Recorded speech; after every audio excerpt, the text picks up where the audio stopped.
Hello મિત્રો, સ્વાગત છે તમારું ફરી એક આજના નવા વિડીયોમાં. અને કેમ છો? મજામાં જ છો? તો હાલ અત્યારે મિત્રો એમ કહેવાય છે કે આપણે રાજુલા તાલુકાનું સેલું ગામ એટલે કે બાબરિયા ધાર, અને બાબરિયા ધારથી 1.5 કિલોમીટર આવેલું એક બાબરિયા વાડ, અને ત્યાં મિત્રો એમ કહેવાય છે કે સોમનાથ મહાદેવ, જ્યાં સોમેશ્વર મહાદેવનું મંદિર છે. તો ત્યાં આપણે જવાનું છે, અને આજના વિડીયોમાં મિત્રો આપણે સંપૂર્ણ ઇતિહાસ વિશે વાત કરવાની છે. તો એ પહેલાં હું તમને એક લોકેશનની વાત કહી દઉં કે આ જગ્યા ક્યાં આવેલી છે. તો આ જગ્યા મિત્રો એમ કહેવાય છે કે રાજુલાથી લગભગ 17 કિલોમીટર અને મહુવાથી 25 થી 30 કિલોમીટરના અંતરમાં આ જગ્યા આવેલી છે. અને અહીંયા એમ કહેવાય છે કે મિત્રો આપણે ઘણી જગ્યાએ જઈએ ને એ તો જોયું જ છે કે આપણે જે માતાજી છે, 52 શક્તિ છે, એ ડુંગર ઉપર હોય. પણ આ જગ્યા પહેલી એવી મેં જોઈ છે કે જ્યાં સોમનાથ મહાદેવ ડુંગરની ઉપર છે.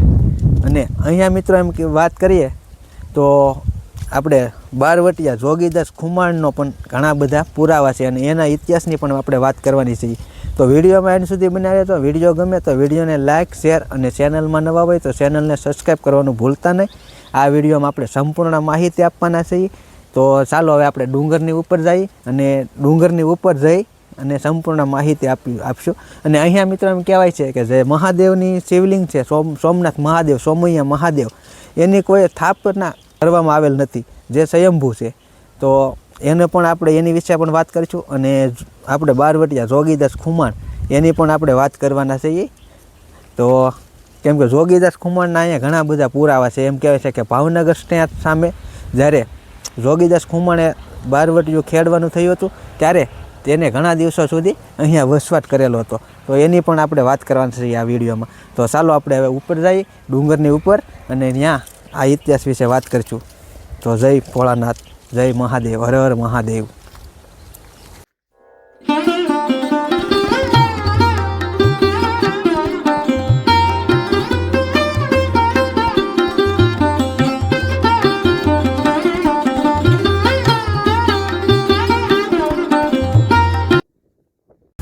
તો ફાઇનલી મિત્રો એમ કહેવાય છે કે આપણે આ ડુંગર ઉપર મહાદેવને શિવલિંગ પાસે પહોંચી ગયા છે. અને આજે મિત્રો આપણે એમ કહેવાય છે કે બાબરિયા વાડની વાત કરવાની છે.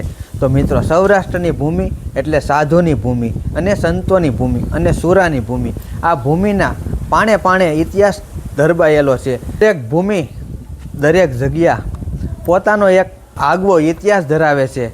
ત્યારે રાજુલાથી આશરે 17 કિમી દૂર આવેલું બાબરિયા વાડ વિશે વાત કરીએ તો આમ તો આ વિસ્તાર કાઠી દરબારના 42 ગામની શૃંખલા ધરાવતો આ વિસ્તાર છે.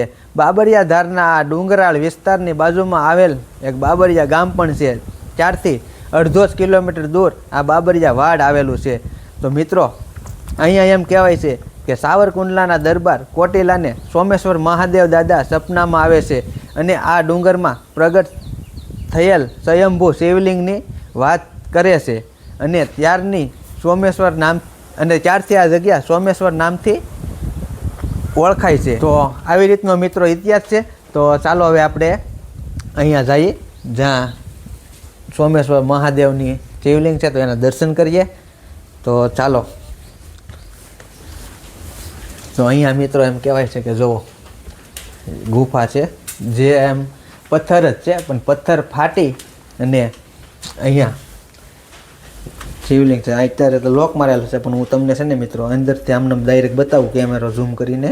આપ જોઈ રહ્યા છો મિત્રો, જય સોમનાથ દાદા, જય સોમેશ્વર મહાદેવ, સોમૈયા મહાદેવ, હર હર મહાદેવ. જો મિત્રો દર્શન કરી લેજો. તો આ જે શિવલિંગ છે એ મિત્રો એમ કહેવાય છે કે આપણે પહેલાં વાત કરી એમ સ્વયંભૂ છે, કોઈ દ્વારા સ્થાપિત કરવામાં આવેલ નથી. અને હકીકતમાં જો સ્થાપિત કરેલ હોય તો આજે અત્યારે 2 પથ્થર ફાટીને અહીંયા જે શિવલિંગને આપણે જે દર્શન કર્યા છે, તો અહીંયા જે મંદિર છે એ મંદિર સ્થાપિત કરેલ હોય અને બનાવેલ હોય તો જગ્યા પર, સરખી જગ્યા પર પણ બનાવી શકે. પણ આજે છે એ 2 પથ્થર ફાટી અને વચ્ચે જે છે ને ત્યાં છે. તો આવી રીતનું છે. તો ગુફાની અંદર 2 જે મોટા પથ્થર હતા, એક જ પથ્થર હતો, પણ પથ્થર ફાટી અને એની અંદર જેમ કહેવાય છે કે મહાદેવ શિવલિંગ છે, અહીં હનુમાનજી છે, ને સામેની જગ્યાએ એમ દેખાય છે, તો ત્યાં પણ આપણે જવાનું છે. કેમ કે આપણે એમ કહેવાય છે કે 12 વટિયા જે જોગીદાસ ખુમાણ બાપુ, તો એના પણ ઘણા બધા પુરાવા છે, તો એની વાત પણ આપણે કરવાની છે. તો ચાલો આપણે ત્યાં જઈએ અને મળીએ, ત્યાં પણ થોડીક વાત કરીએ. બાકી તમે લોકેશન અહીંનું જોઈ રહ્યા છો, જો મિત્રો લોકેશન. અને ઓલું જે ગામ દેખાય એ બાબરિયા ધાર ગામ છે, અને અહીંયા જે એમ કહેવાય છે કે આ ડુંગર વિસ્તાર એટલે કે બાબરિયા વાડ. અને તો આમાં મિત્રો જોગીદાસ ખુમાણ બાપુનો પણ ઇતિહાસ છે, તો એ ઇતિહાસની પણ આપણે વાત કરવાના છીએ. અને અહીંયા તમે જુઓ પથ્થર, હું તમને અમુક સીન દેખાડું. જો આ પથ્થર મિત્રો હાવ જુદો પથ્થર જ છે. જુઓ ખાલી એક પથ્થર ઉપર જ છે એવડો પથ્થર. જુઓ તમે.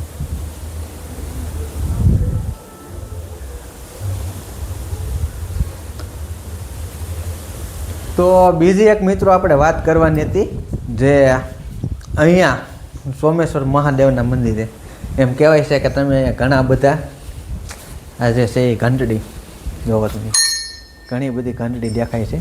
તો અહીંયા એમ પણ કહેવાય છે કે ઘણા લોકો માનતા રાખતા હોય, જે માનતા છે એ આ બેલની માનતા રાખે છે, જે આવીને બેલ ચડાવે છે. તો આવી રીતનું છે મિત્રો.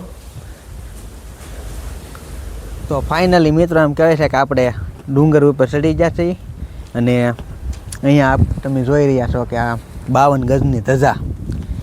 તો મિત્રો આપણે આ જે ડુંગર છે ત્યાંથી નીચે આવી ગયા છીએ, અને અહીંથી હવે આપણે જે આ જે ડુંગર દેખાય ને ત્યાં જવાનું છે.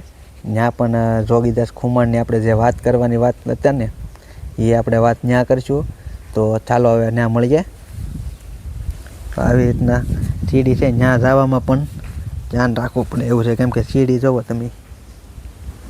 અહીંથી આપણે જવાનું છે, ઓલા પણ અહીંથી ઉતરવાનું છે ને પછી ત્યાંથી ઓલા પણ જવાનું છે. મિત્રો ગાંધી બાપુએ ઉતરવાનું ચાલુ કરી દીધું છે ધીમે ધીમે. જોવો તમે કેમ લાગે ગાંધી બાપુ? ખતરનાક.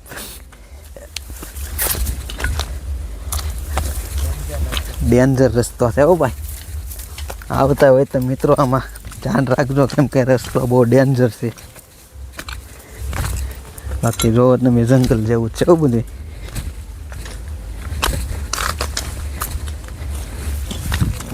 હાલો ઉતરી તો જ્યાં છે હવે અહીંથી પાછું ચડવાનું છે.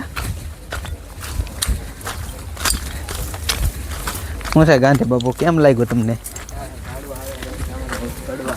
હે અહીંયા આજુબાજુમાં બી એકલા ઝાડવા છે, અંદર કંઈક ખખડે છે, બીક લાગે છે બહુ. બીક લાગે કાં આમાં કંઈક નીકળશે? બાકી આમ તમે જોવો બીક લાગે એવું છે મિત્રો. જોવો જંગલ. ફટાફટ આપણે ડુંગર ઉપર ચડી જઈએ એટલે પાછું ખુલ્લું વાતાવરણ આવી જાય.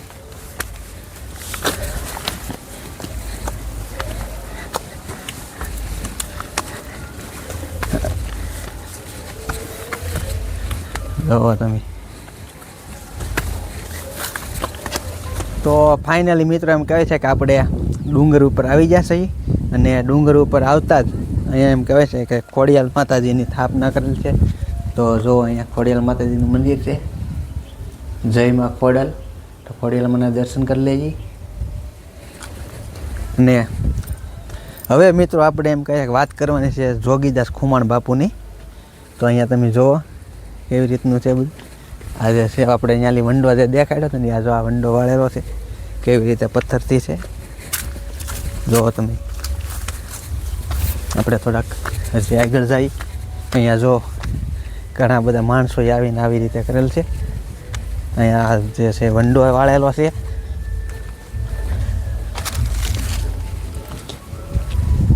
તો અહીંયા મિત્રો એમ કહેવાય છે કે 12 વટિયા જોગીદાસ ખુમાણ બાપુ જ્યારે ભાવનગર સ્ટેટ સામું 12 વટિયો ખેડેલું, ત્યારે આ સોમૈયા મહાદેવના ડુંગર ઉપર જોગીદાસ ખુમાણ બાપુએ અહીંયા વસવાટ પણ કરેલો હતો. જુઓ તમે.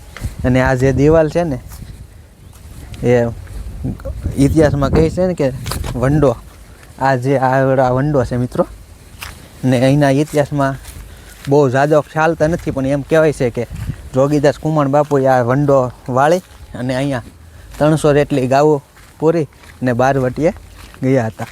અને એમ કહેવાય છે કે મિત્રો જોગીદાસ કુમાર બાપુનો અહીંથી લગભગ 7 થી 8 કિલોમીટર દૂર આવેલું એક મોરંગી ગામમાં પણ જેની મહાદેવની સ્થાપના એને કરેલી છે. અને આપણે ઓલા પણ પહેલાં ગયા હતા જ્યાં 52 ગજની ધજા છે, અને ઓલું જે છે એ સોમેશ્વર મહાદેવનું મંદિર છે, અને તમે જોવો એનું લોકેશન. અને આ જે વંડો છે ને એ ઘણે બધે સુધી વાળેલો છે. તો આ હતો મિત્રો જોગીદાસ કુમાર બાપુનો ઇતિહાસ. અને અહીંયા ઘણી બધી એવી અનેક ગુફાઓ પણ આવેલી છે જે ડુંગરની પાછળ હોય કે નથી, કેમ કે મેં જે ઇતિહાસ જાણ્યો છે ને એમાં એવું બધું હતું. અને આપણે તો અહીંયા પહેલી વખત જ આવ્યા છે, એટલે બહુ માહિતી નથી આપણને, પણ જેટલી માહિતી છે ને મેં જાણ્યું હતું એ માહિતી હું તમને આપું છું. અને આમાં કાંઈ બોલવામાં ભૂલ થાય તો માફ કરી દેજો, બાકી જેટલી માહિતી છે એટલી આપતો રહે.